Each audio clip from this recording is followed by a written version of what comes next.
je vous laisse digérer tranquillement le fait que vos ancêtres n'étaient pas gaulois, mais il y a encore plus grave.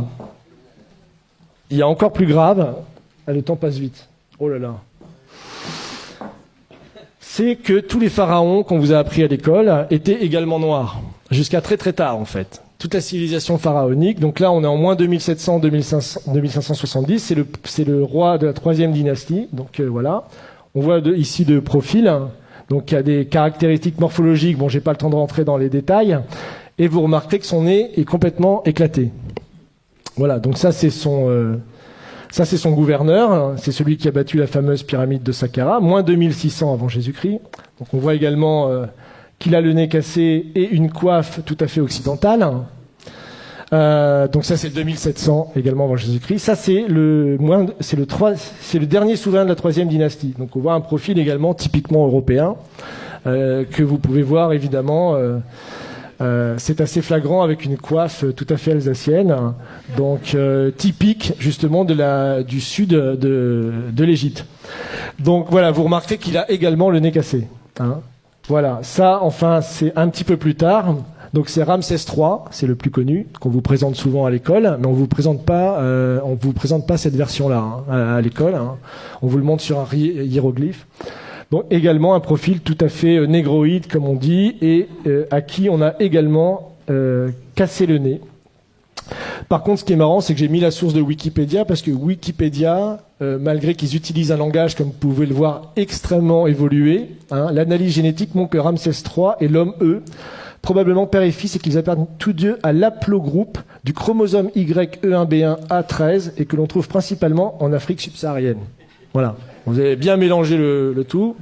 Mais bon, il est d'Afrique noire. Hein, mais il ne faut pas le dire comme ça. Donc voilà. Donc là, on est quand même en 1186 hein, avant Jésus-Christ. Donc là, c'est les Égyptiens tels qu'ils se représentent. C'est également dans la tombe de Ramsès III que vous pouvez visiter en allant dans la vallée des rois. Donc 1200 avant Jésus-Christ montre que les Égyptiens...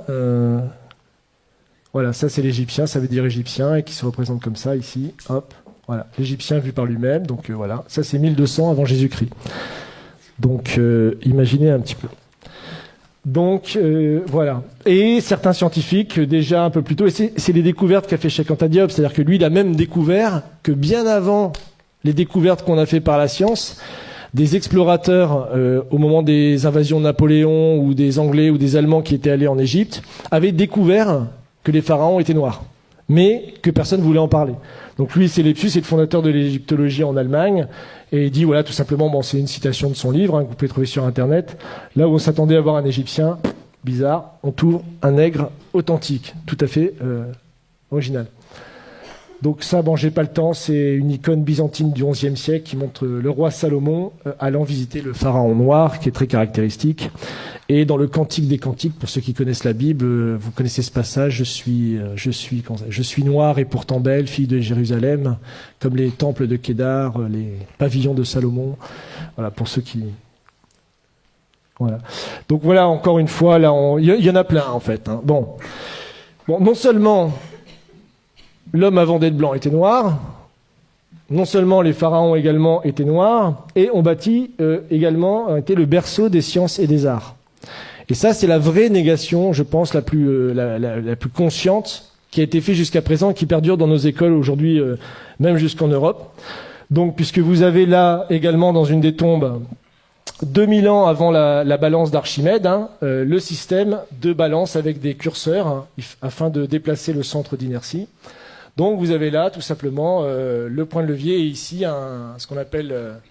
le principe d'Archimède qui disait pour soulever la terre, donnez-moi un point d'appui, qu'il a rédigé dans un traité, évidemment, 2000 ans plus tard, enfin 1500 ans plus tard, et en disant que c'était sa découverte et que c'était lui qui avait découvert toutes ces sciences géométriques. Donc, encore plus intéressant, le papyrus de Moscou, donc ça, il se trouve à Moscou, justement, aujourd'hui, il est au musée Pouchkine de Moscou. Et en fait, c'est les papyrus qui prouvent toutes les découvertes géométriques qui ont été faites par l'Égypte noire pharaonique, justement, entre moins 1500 et moins 3000 avant Jésus-Christ. Donc là, vous avez par exemple la pyramide tronquée, vous avez le calcul de la demi-sphère, vous avez Pythagore, vous avez le calcul des ellipses, Vous avez ça aussi, là c'est l'autre papyrus de Rhind. Donc vous avez ici donc, le théorème de Thalès. Donc, ça vous trouvez aussi dans des tombes, dans le papyrus. Donc ici, et Thalès lui-même a avoué qu'il avait fait sa découverte en Égypte. Qu'il avait lui-même fait sa découverte en Égypte. Mais il n'a pas dit que c'était les prêtres égyptiens qui lui avaient enseigné justement cette chose-là. Donc ils se sont tout accaparés. Donc là, ils ont même été jusqu'à calculer des coniques. On retrouve des études de coniques, bon ça c'est pour les matheux, qui sont soi-disant attribuées beaucoup plus tard, plus de 3000 ans plus tard. Le calcul de l'ellipse, de la demi-sphère, toutes ces choses-là ont été découvertes déjà avant moins 2000 par les Égyptiens à l'époque. Donc, encore plus fou, c'est que les pyramides ont été faites, elles, encore plus tôt. Donc c'est 2600 pour la pyramide, je crois que j'ai les dates ici. J'ai encore un peu de temps. Oui. Donc ça c'est la pyramide de Khéops qui a été faite en 2500 avant Jésus-Christ. Donc il nécessite des niveaux de science extrêmement aboutis puisque la base de la pyramide est horizontale à 20 mm près. Vous imaginez déjà les calculs qu'il fallait faire. Et pour obtenir un carré parfait de la pyramide, c'est seulement 0,05% d'erreurs qui ont été faites. Aujourd'hui encore, moi j'ai lu des thèses qui datent de 1970 qui vous prouvent qu'il est impossible que les Égyptiens aient construit les pyramides. Il y a des thèses qui sont écrites là-dessus jusque dans les années 70. J'ai même une citation là, qui est sur un site de vulgarisation scientifique. Ils ont des dizaines de milliers d'abonnés. C'est vraiment une chaîne YouTube et tout ça qui est très bien. Et vous pouvez lire que, sachant que les mathématiques, la géométrie et autres sciences nécessaires à de tels résultats n'existaient pas dans l'Égypte ancienne, en tout cas pas sous une forme élaborée, Pythagore évidemment ne naîtra que 1000 ans plus tard, comment les Égyptiens sont-ils parvenus à un tel degré de perfection? Pas de révélation évidemment dans ce site, mais rassurez-vous, les égyptologues continuent de chercher. Donc ça, c'est publié en 2015. Vous imaginez. Donc ça, c'est pour vous montrer les dates justement des grands découvreurs qu'on apprend à l'école. Donc le théorème de Pythagore, Thalès, le théorème de Thalès, évidemment, puis d'autres scientifiques ont travaillé sur les coniques ou Archimède. Donc voilà. Enfin, pour finir, ça c'est une image peinte du Sphinx à l'époque de Napoléon par quelqu'un qui s'appelle Vivant Denon, et donc qui est assez caractéristique, comme vous pouvez le voir, de la race négroïde des Égyptiens. Donc ça, c'était publié à l'époque, et lui-même disait, je vous cite, « Je n'eus que le temps d'observer le Sphinx, qui mérite d'être dessiné avec le soin le plus scrupuleux, et qui ne l'a jamais été de cette manière. Quoique ses proportions soient colossales, les contours qui en sont conservés sont aussi souples que purs. L'expression de la tête est douce, gracieuse et tranquille. Le caractère en est africain, mais la bouche dont les lèvres sont épaisses a une mollesse dans le mouvement et une finesse d'exécution vraiment admirable. C'est de la chair et de la vie. Quant au caractère de leur figure humaine, n'empruntant rien des autres nations, ils ont copié leur propre nature, qui était plus gracieuse que belle. En tout, le caractère africain, dont le nègre à la charge est peut-être le principe. » Donc ça, le Sphinx, je vous rappelle, c'est en même temps que les pyramides, c'est 2600 avant Jésus-Christ. C'est d'ailleurs jusque la basilique Saint-Pierre de Rome, je crois que c'est plus grand que la basilique Saint-Pierre de Rome encore aujourd'hui, et c'est encore aujourd'hui la plus grande sculpture réalisée sur un seul bloc, 2600 ans avant Jésus-Christ. Donc c'est encore une prouesse scientifique qu'on ne sait pas expliquer aujourd'hui.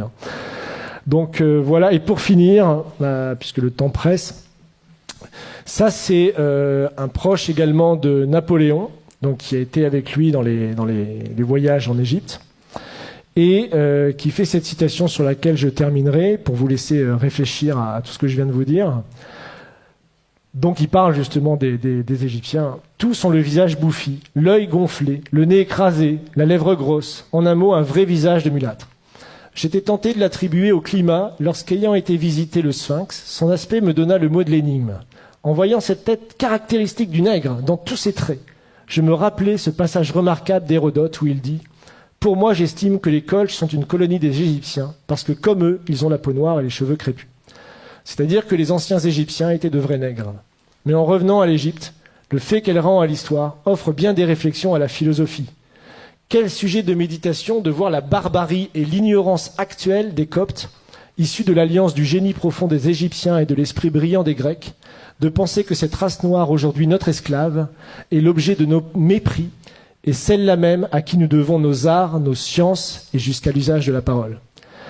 Imaginez enfin que c'est au milieu des peuples qui se disent les amis de la liberté et de l'humanité que l'on a sanctionné le plus barbare des esclavages est mis en problème si les hommes noirs ont une intelligence de l'espèce de celle des hommes blancs. Donc ça, c'est tout le débat de l'époque pour savoir si puisque c'est la période de l'esclavage, on réhabilite l'esclavage qui sera réaboli que plus tard en 1848. Donc on voit que le débat a été posé et la vraie découverte de Cheikh Anta Diop, c'est de montrer même que ces découvertes à lui étaient déjà connues à une époque, mais qu'elles ont été passées pendant plus de 200 ans, jusqu'à la période de Cheikh Anta Diop, sous silence. Personne ne connaissait ces citations. Donc voilà.